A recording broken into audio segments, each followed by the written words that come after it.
Hola a todos, bienvenidos al segundo episodio de Geropoliticón. Y en el día de hoy vamos a estar viendo un tema que me pareció muy interesante traerlo. Siendo el año 2022 se cumple el centenario de la nueva política económica, que fueron una serie de medidas que se tomaron en la Unión Soviética a partir de 1922. Y también, digamos, el programa no va a ser solo de eso, si bien lo voy a tratar de explicar lo más claro y conciso posible. Me gustaría, digamos, cerrar hacia el final del episodio con una reflexión y que esté enlazada, digamos, con la actualidad. En este caso va a ser qué similitudes y diferencias encuentro con el modelo económico chino actual y la NEP. Bien, entonces empecemos de introducción repasando un poco muy brevemente, ¿no? Sobre, digamos, la historia de la Revolución Rusa. Tengamos en cuenta, ¿no?, que hacia febrero de 1917, en plena Primera Guerra Mundial, ¿no?, el Imperio Ruso, digamos, sufre dentro de sus fronteras el colapso del régimen zarista y se conforma, digamos, en lo que se llama la Revolución de Febrero, pasa a ser una república de tipo presidencialista, en donde los que habían impulsado este golpe de Estado había sido una alianza entre, por un lado había dos bandos, ¿no?, los mencheviques, que serían como la facción moderada del Partido Obrero Socialdemócrata Ruso, y el grupo más radical, que eran los bolcheviques, liderados los primeros, los mencheviques, por Yuli Martov, y otras figuras importantes como Kerensky, que iba a ser electo como el presidente de ese nuevo gobierno. Y los bolcheviques estaban obviamente liderados por la figura de Lenin. No obstante, el gobierno menchevique duraría unos pocos meses, ¿no? Hasta, digamos, el mes de octubre. Hay que tener en cuenta que Rusia todavía no había implementado el calendario gregoriano, que es el que usamos actualmente en Occidente. Entonces, por eso se llama la Revolución de Octubre. Pero en el calendario gregoriano nuestro ocurrió en noviembre. Cuestión que la facción radical de los bolcheviques derrocó digamos, al régimen republicano, y esto conllevó al inicio de lo que sería la Guerra Civil Rusa. Comienza precisamente en noviembre de 1917 y se extendería prácticamente durante 5 años. Durante ese periodo, en Moscú y en Petrogrado, que es la actual San Petersburgo, se estableció el régimen de la República Federativa de Rusia, que sería, como por así decirlo, el embrión o el estado que daría inicio a la futura Unión Soviética. La Unión Soviética, en realidad, digamos, se funda, por así decirlo, comienza a su vida política como estado, o como conjunto de estados en realidad, en el año 1922. Y durante ese periodo, ¿no?, tengamos en cuenta que fue una guerra civil muy cruenta, con aproximadamente, creo que llegaron al 1.000.000 de muertes. Y lo importante es que había distintos bandos que estaban enfrentados entre sí. No es que era una guerra únicamente entre mencheviques y bolcheviques, sino que también estaba el ejército blanco, que representaba un intento de restablecer el zarismo, el ejército negro, que eran los anarquistas, el ejército verde, que correspondía a facciones de campesinos, etc. Entonces, durante esos 5 años, la guerra civil había perjudicado fuertemente la economía rusa en ese momento, pero una vez finalizada la guerra civil y con la victoria bolchevique, se estaban discutiendo en el seno de los congresos del Partido Comunista ya conformado, que ya estaba conformado hacia 1917, qué dirección económica debía tomar el nuevo Estado. Entonces, a partir de acá, me gustaría nombrar las principales figuras políticas en donde cada una tenía, si se quiere, su proyecto o agenda que distaban mucho entre sí. Tengamos en cuenta también, y esto es importante, que durante el periodo de la Guerra Civil, los territorios controlados por los bolcheviques practicaron un tipo de política económica que se la denominó el comunismo de guerra. Para explicar brevemente, consistía justamente, como lo dice la palabra, la disposición de, digamos, todos los medios de producción, ya digamos en fase comunista, ¿no? Entonces no era raro que, por ejemplo, el Ejército Rojo expropiara o, digamos, se encargara de la repartición de alimentos, de las ropas, incluso, digamos, más que nada dándole un énfasis militar, porque estaban en plena guerra civil. Entonces, estas figuras políticas lo que planteaban era si se quiere, un alejamiento de esta postura, porque ya la guerra había finalizado. Y estas figuras, principalmente, las más importantes son tres. En primer lugar, tenemos a Lenin, que era el líder del partido. Lenin lo que planteaba justamente era impulsar la nueva política económica. En el 10º Congreso del Partido Comunista, que fue en marzo de 1921, él sostenía ir hacia un capitalismo de Estado, que es lo que vamos a ver un poco más adelante en qué consistía la NEP. En segundo lugar tenemos a Trotsky, que planteaba una postura más radical. Trotsky pertenecía a lo que sería el ala izquierda dentro del Partido Comunista, y él y sus seguidores hacían énfasis en una industrialización veloz, pero principalmente donde la producción estuviese enmarcada dentro de lo que él llamaba el poder obrero, es decir, que los sindicatos se encargaran o tuvieran o participaran, digamos, en su mayor medida de la producción. A diferencia, si se quiere, de la postura de Lenin, que justamente, como lo dice el nombre, capitalismo de Estado, se le restaba poder a los sindicatos.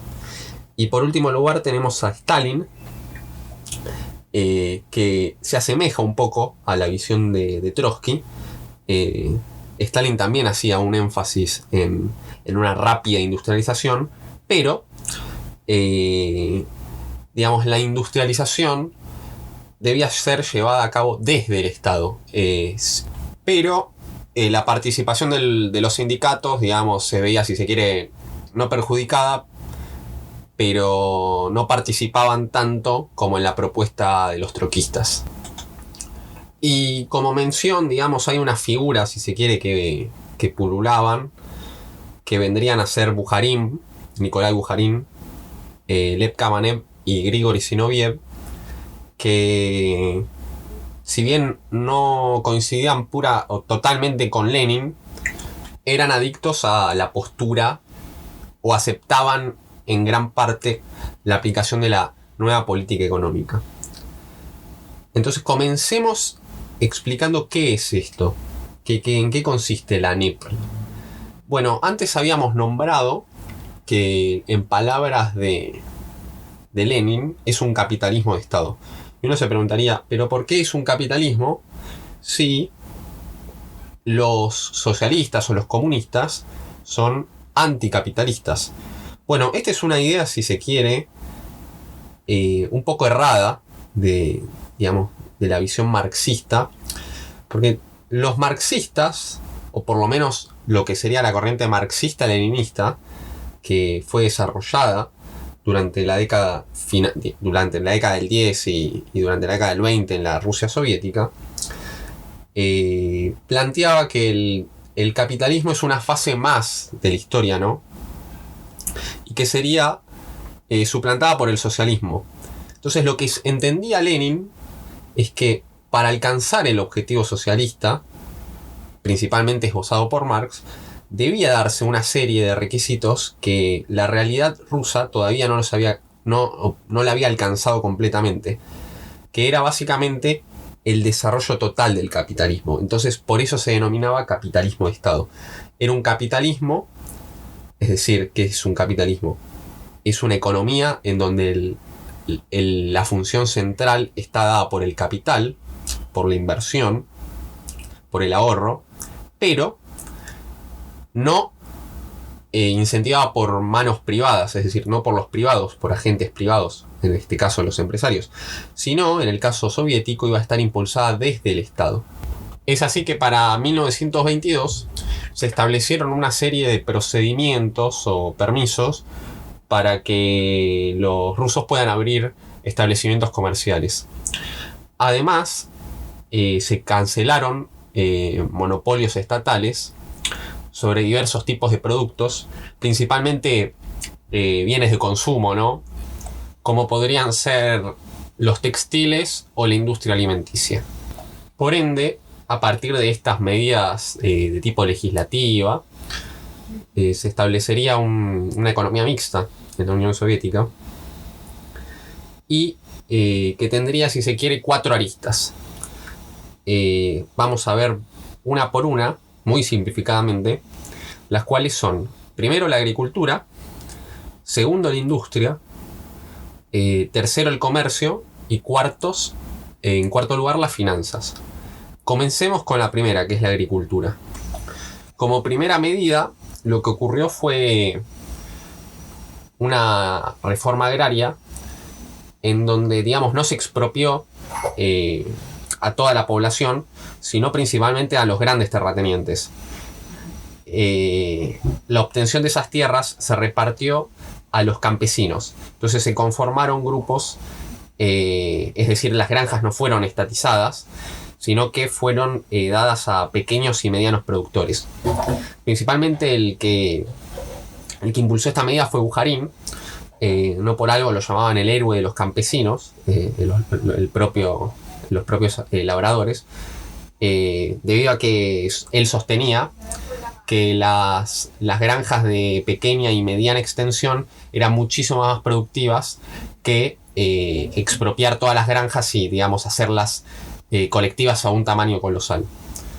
Y esta medida tuvo un éxito bastante notorio, principalmente para los dueños de estas pequeñas y medianas granjas, por lo que se creó una suerte de subclase que eran los kulaks, que eran campesinos que se habían, si se quiere, enriquecido con la venta de sus granjas productivas. Y esto, digamos, estaba planeado. De hecho, era uno de los objetivos que deseaba llegar el Politburó, porque la visión, ¿no?, de Lenin y Bujarin y Kamenev era que para alcanzar, si se quiere, el socialismo, se necesitaba por lo menos un mínimo de nivel de bienestar por parte de la población. Tengamos en cuenta que el 80% de los rusos eran campesinos. Entonces, para, digamos, alcanzar la etapa socialista se necesitaba un mínimo de acumulación inicial para luego poder repartirlo. Todo esto a ojos de la clase dirigente soviética. Luego, pasando al segundo eje, que es la industria, tenemos que tener en cuenta que hubo un breve proceso de industrialización durante el zarismo, sobre todo con las reformas del zar Alejandro II, quien hacia 1861 promulgó la emancipación de los siervos. Entonces esto impulsó que muchos o pudiesen tener su propia granja o comenzara un periodo de migración del campo a la ciudad.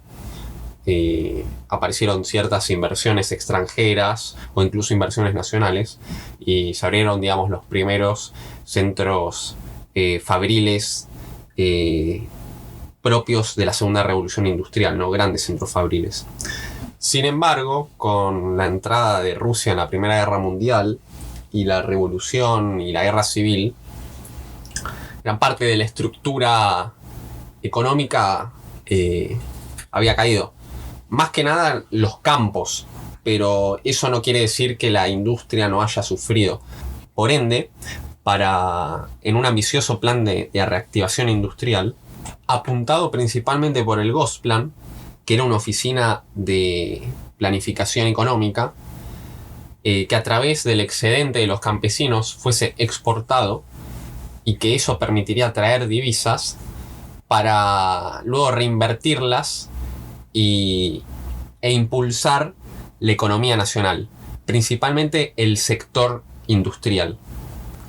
Pero ¿cómo estaba organizada la industria dentro de la Unión Soviética? Bueno, había dos sectores. Por un lado, las industrias que el Estado consideraba estratégicas habían sido estatizadas.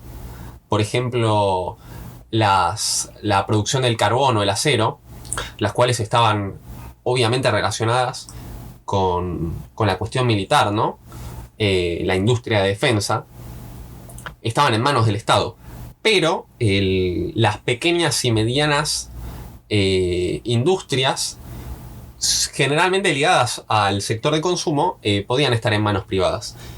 Además, muchas veces la inversión del sector industrial no solo provenía del Estado, sino también de algunos inversores extranjeros o, si se quiere, de uniones industriales creadas en el extranjero, pero con convenio soviético.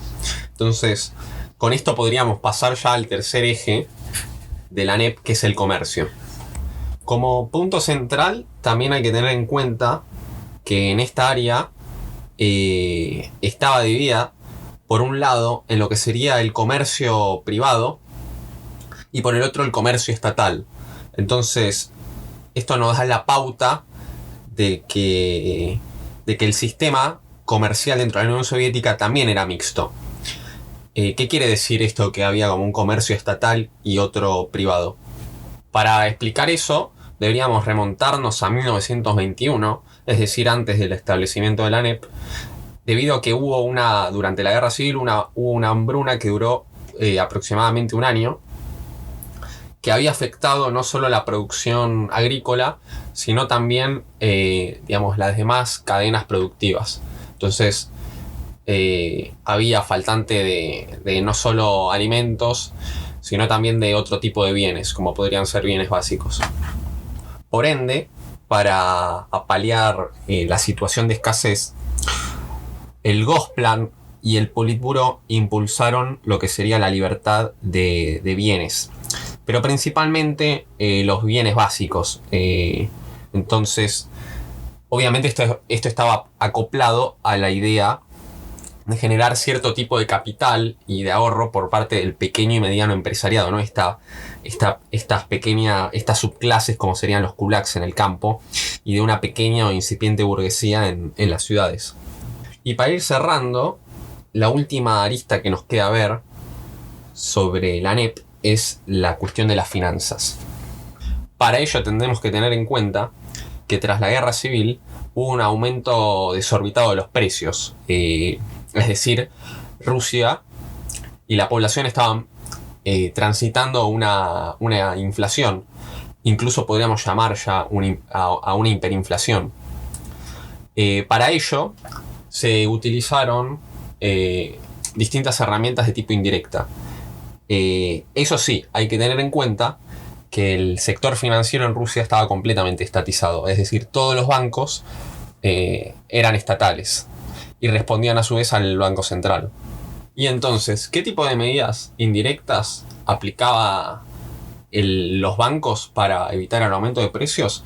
Una de ellas era la regulación de los precios, pero esto solamente estaba estipulado a los productos de tipo minorista. Pero a su vez, estas medidas estaban acopladas con una propuesta de uno de los economistas ligados a la postura de Lenin, que era progre yanqui, quien sostenía, y esto le va a gustar a Milei y a sus seguidores, que la expansión de la oferta monetaria era un tipo de impuesto. Entonces, lo que él sostenía es que había que dejar de emitir dinero, y eso a su vez bajaría o retrotraería el nivel de los precios. Y sumado a esto, también se incentivaba el ofrecimiento de, por ejemplo, pequeños créditos a distintos productores campesinos o o pequeños y medianos empresarios, donde por ejemplo se ofrecían también cajas de ahorro. Y para ir cerrando ya que hemos nombrado las 4 aristas de la ANEP, ahora nos tendríamos que preguntar, bueno, ¿y todas estas medidas tuvieron éxito o fracasaron? Bueno, la verdad es que la fuente que yo utilicé para hacer este trabajo es la historia de la Unión Soviética, varios volúmenes de un historiador inglés que se llama Edward Hallett Carr, que si bien él es británico, tiene una postura, por lo menos a mí me pareció bastante objetiva, porque digamos lo único que le interesa es un trabajo puramente descriptivo. No me pareció que tomara posición partidaria al respecto, sino simplemente él trató, digamos, de ser lo más objetivo y descriptivo posible. Entonces, entre las conclusiones que plantea Carr, bueno, él dice que en cierta medida el éxito de la ANEP estuvo guiado principalmente a que restauró en gran medida parte de la economía que estaba destruida tras la guerra civil.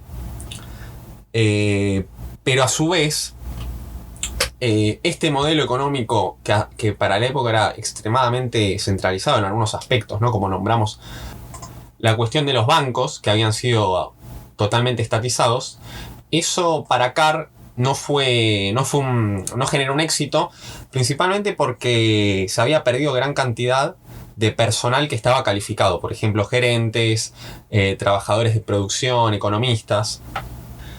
Sin embargo, el británico sostiene que se lograron tasas significativas de crecimiento económico gracias al regreso de los niveles de producción o de bienestar que había ocurrido incluso antes de la Primera Guerra Mundial, es decir, no solo de la Guerra Civil del 17, sino incluso antes de 1914.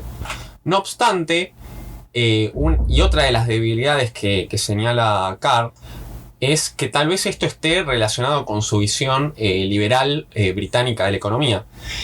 Y él sostiene que la inversión extranjera no fue obviamente bienvenida y que a veces los inversores no tenían tanta prisa en ingresar a la Unión Soviética.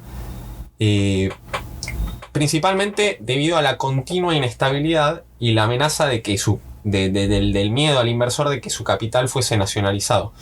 Entonces, esto fue, si se quiere, una debilidad porque la única inversión era la del Estado.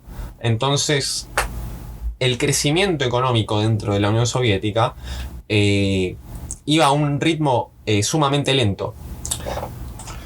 En consecuencia, esta era una de las principales críticas dentro del partido, principalmente que venían dirigidas, si recordamos, desde Trotsky, que habíamos visto que él planteaba una industrialización acelerada, y Stalin también, a pesar de tener dos modelos distintos, ambos planteaban una colectivización, si se quiere, más grande, y un énfasis más en la velocidad de esa industrialización. Entonces, la muerte de Lenin, que se da en 1925, permite que surja una lucha por el poder dentro del seno del partido. Es así como sabemos que se va a conformar, ¿no?, un triunvirato entre Zinoviev, Kamenev y Stalin, pero con el paso del tiempo Stalin va a amasar poder y va a eliminar a sus cómplices.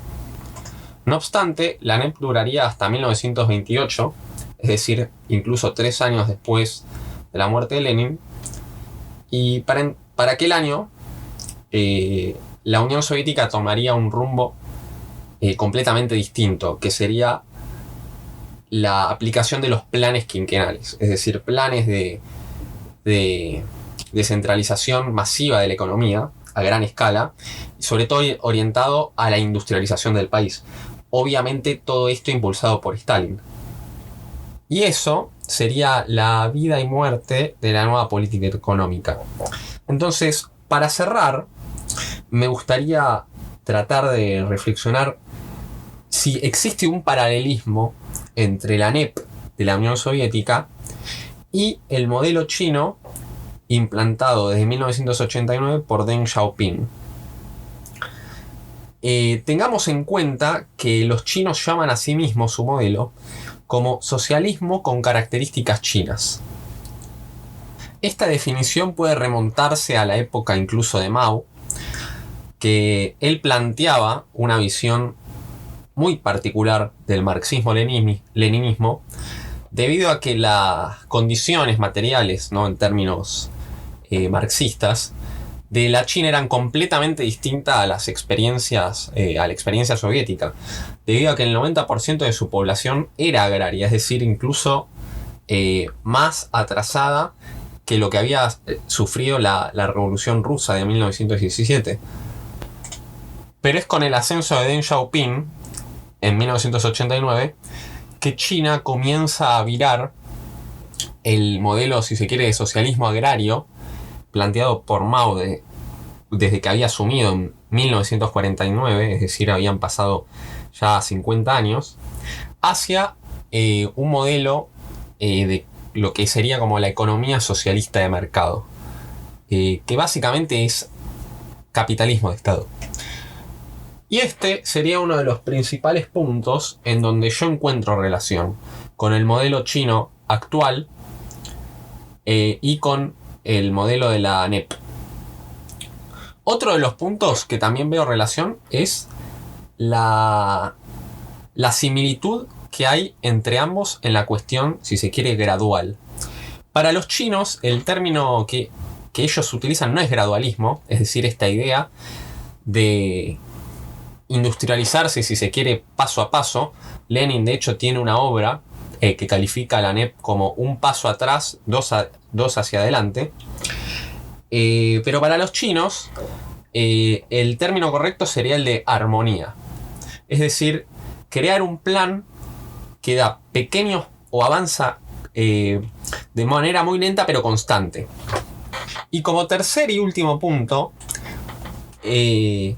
otra gran similitud que veo entre ambos modelos es, y este es un dato, es que el 70% de la actividad económica en China está en manos del sector privado. Como ocurre en cualquier parte del mundo, ¿no? En cualquier, digamos, en el mundo capitalista. Pero cuando empezaron las reformas en 1989, digamos, se impulsó esta medida. Se permitieron empresas privadas, pero en sectores no estratégicos. Es decir, por ejemplo, en la industria textil o de calzado. Sin embargo, las áreas que no están vinculadas con las exportaciones, no tengamos en cuenta que China es como el gran supermercado del mundo, incluso la fábrica del mundo en donde se hace a bajo costo la producción mundial.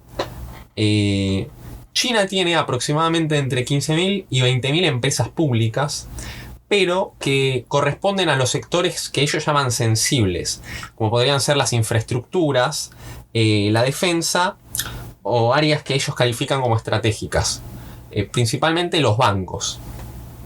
Entonces, entrando ya en la parte de lo que sería la historia contrafáctica, si la Unión Soviética, dirigida por Lenin, donde él no hubiese muerto, ¿hubiese continuado la NEP?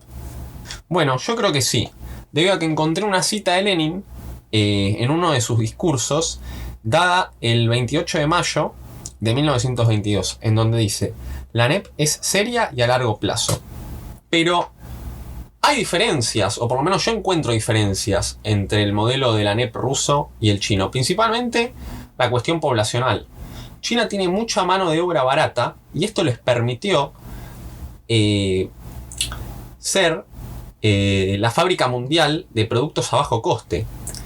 Y esto a su vez fue una ventaja para ellos porque les permitió copiar tecnología, con el tiempo mejorarla y hacerla suya. Y otra de las ventajas que encuentro, a diferencia de la situación soviética con la China, es que estos últimos transitaron el auge por así decirlo, de las telecomunicaciones y la globalización. Los productos chinos o la posición china estaba mucho más comunicada que la cerrada y misteriosa Unión Soviética durante la década de 1920. Bueno, eso es todo por hoy. Y si tienen preguntas o quieren insultarme, recuerden que pueden escribirme en cualquiera de los espacios, ya sea YouTube, Blogspot o Instagram, siempre buscándolo como Geropoliticono. Eso es todo por hoy y nos vemos la semana que viene.